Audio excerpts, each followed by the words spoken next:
আসসালামু আলাইকুম ভিউয়ার্স। ১৬ বছর বয়সীরা এনআইডি পাবে, অর্থাৎ যাদের বয়স ১৬ বছর হয়েছে তারাই ভোটার আইডি কার্ড পাবেন। প্রিয় দর্শক, অনেকে আমার কাছে জানতে চেয়েছেন আমার বয়স এখনও ১৮ বছর পূর্ণ হয়নি, ১ মাস বা ২ মাস বা এরকম অনেকেরই আছে ৩ মাস বাকি রয়েছে ১৮ বছর পূর্ণ হতে। এরকম যারা রয়েছেন ভোটার হতে পারছেন না অনলাইনে, তাদের জন্য আজকের এই ভিডিওটা খুবই গুরুত্বপূর্ণ। এবং যাদের এনআইডি কার্ড হাতে পেয়েছেন, হারিয়ে গেছে বা নষ্ট হয়ে গেছে, আপনাদের জন্য আজকের এই ভিডিওটা খুবই গুরুত্বপূর্ণ। তাই আপনারা সম্পূর্ণ ভিডিও কন্টিনিউ দেখতে থাকুন, আজকের ভিডিওতে বিস্তারিত জানিয়ে দেব। তাই এখন আর দেরি না করে আপনাদেরকে নিয়ে যাচ্ছি সরাসরি মূল ভিডিওতে। চলুন তাহলে দেখানো যাক।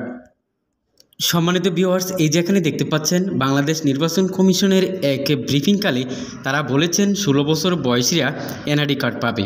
প্রিয় দর্শক, এবং যাদের এনআইডি কার্ড হারিয়ে যায়, নষ্ট হয়ে যায়, তারা এনআইডি কার্ড পেতে হলে থানায় জিডি করতে হয়। সেই বিষয়ে বাংলাদেশ নির্বাচন কমিশন এক ব্রিফিংয়ে তারা বিস্তারিতভাবে এখানে বলেছেন, সেটা এখন আপনাদেরকে জানিয়ে দেব যে এই ব্রিফিংয়ে কি বলা হয়েছে। তাই এখান থেকে ভিডিওটা শেষ পর্যন্ত দেখতে থাকুন। প্রিয় দর্শক, যাদের বয়স ১৬ বছর বা ১৮ বছরের কম, তারা জাতীয় পরিচয়পত্র এনআইডি পেতে নিবন্ধন আবেদন করতে পারবেন। অর্থাৎ যারা ১৮ বছর পূর্ণ হয় নাই, অর্থাৎ যাদের বয়স ১৬ বছরের বেশি বা ১৮ বছরের নিচে, তারা অনলাইনে এনআইডি কার্ডের জন্য আবেদন করতে পারবেন, সেটাই এখানে বলা হয়েছে। নির্বাচন কমিশন ইসি তাদের এনআইডি দেবে, অর্থাৎ আপনারা আবেদন করলে অনলাইনে ভোটার হলে তারপরে আপনি এনআইডি কার্ড পাবেন।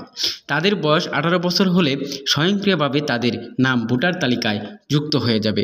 অর্থাৎ আপনি ১৬ বছর বা ১৮ বছরের মধ্যে যদি ভোটার হয়ে যান, ১৮ বছর হলেই আপনার ভোটার তালিকায় নাম স্বয়ংক্রিয়ভাবে যুক্ত হয়ে যাবে। সুপ্রিয় দর্শক, গতকাল নির্বাচন কমিশন ভবনে এক ব্রিফিংয়ে ইসি সচিব আক্তার আহমেদ সাংবাদিকদের এ তথ্য জানান।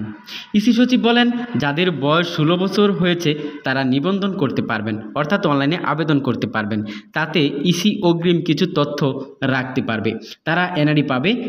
যেসব শিক্ষার্থী বিদেশে পড়তে যায়, ব্যাংকে অ্যাকাউন্ট খোলা, চিকিৎসার জন্য বিদেশে যাওয়ার ছোটোখাটো নানা কাজে এনআইডি প্রয়োজন হয়। তারা বলেছেন এনআইডি না থাকলে তাদের অসুবিধায় পড়তে হয়, এজন্য ১৬ বছর ও তার চেয়ে বেশি বয়সীরা এনআইডি কার্ড পাবে। এজন্য তারা ইসিকে নিবন্ধনের জন্য আবেদন করতে পারবেন। প্রিয় দর্শক, ইসি সচিব জানান, এনআইডি হারানো গেলে তা পেতে নির্বাচন কমিশনে আবেদনের জন্য আর থানায় সাধারণ ডায়েরি বা জিডির কপি জমা দেওয়া লাগবে না। নাগরিকদের এনআইডি সেবা সহজ করতে এ উদ্যোগ নেওয়া হয়েছে, জানিয়েছেন নির্বাচন কমিশন। প্রিয় দর্শক, মোট কথা হচ্ছে যাদের বয়স ১৮ বছর এখন পর্যন্ত পূর্ণ হয়নি, ১৬ বছর হয়েছে, ১৮ বছরের মধ্যে, যেমন ১৬ বছরের বেশি, ১৮ বছরের নিচে যাদের বয়স ২ মাস, ১ মাস, ৩ মাস, ৬ মাস কম রয়েছে ১৮ বছর পূর্ণ হতে, আপনারা এখন অনলাইনে আবেদন করে ভোটার হইতে পারবেন, সেটাই বলা হয়েছে। এবং আরও বলেছেন, যাদের ভোটার আইডি কার্ড হারিয়ে যায়, নষ্ট হয়ে যায়, পুড়ে যায়, ছিঁড়ে যায়, তাদের কোনো তথ্য থাকে না, সেজন্য থানায় জিডি করতে হয় বা থানায় সাধারণ ডায়েরি করতে হয়। এখন থেকে আপনাদের এনআইডি পেতে, হারানো এনআইডি পেতে আপনাদের এখন থেকে থানায় সাধারণ ডায়েরি বা জিডির কপির প্রয়োজন হবে না, জানিয়েছেন নির্বাচন কমিশন। প্রিয় দর্শক, আশা করি আপনাদের এই ভিডিওটা খুবই উপকারে আসবে এবং ভিডিওটা যদি ভালো লাগে চ্যানেলটি সাবস্ক্রাইব করে সঙ্গে থাকবেন এবং ভিডিওটা সবার মাঝে শেয়ার করে দিবেন। প্রিয় দর্শক, আরও জানতে পারেন জন্ম নিবন্ধন এবং এনআইডি বিষয়ে তথ্য সমাধান পেতে আমার হোয়াটসঅ্যাপ নম্বরে যোগাযোগ করতে পারেন।